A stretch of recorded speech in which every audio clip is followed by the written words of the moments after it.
C'est un dossier brûlant que Jean-Martin Dutour a récupéré lorsqu'il est arrivé il y a 2 ans et demi à la tête d'Interloire. Calmer la fronde des différents syndicats de vignerons qui ne se retrouvaient pas dans la communication de l'interprofession. En 2 ans et demi, l'ensemble des membres a été sondé, de nombreuses réunions organisées. Et voilà 2013 avec un nouvel axe de communication défini.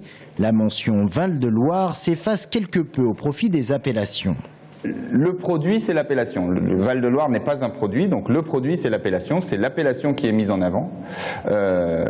Et effectivement, toutes sont du Val-de-Loire. Donc l'ensemble doit être cohérent dans un cadre de communication, dans un plan de communication général. L'unité dans la diversité. Voilà comment pourrait se résumer le nouveau plan de communication d'Interloire.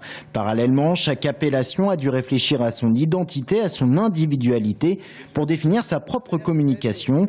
Un changement dans la stratégie d'Interloire bien accueilli ici à Chinon.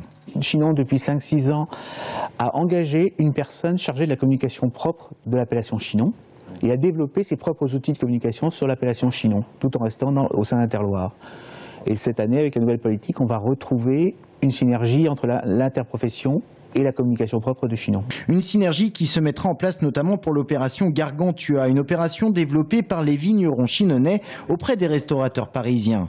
Chaque appellation sera aidée financièrement à la hauteur de son importance, car pour 100 litres produits, chaque appellation verse 4,30 € à Interloire.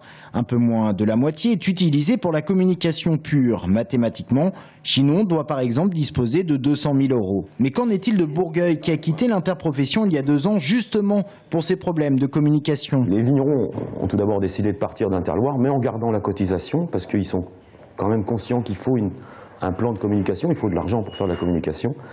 Et donc on a établi un budget qui va à peu près autour de 400 000 € à l'année pour à la fois la communication et l'organisation de l'organisme de défense de l'appellation. Ici à Bourgueil, le changement de la politique d'Interloire est accueilli favorablement, mais pas question pour l'instant de réfléchir à un retour dans l'interprofession. En 2014, le nouveau plan de communication d'Interloire sera opérationnel.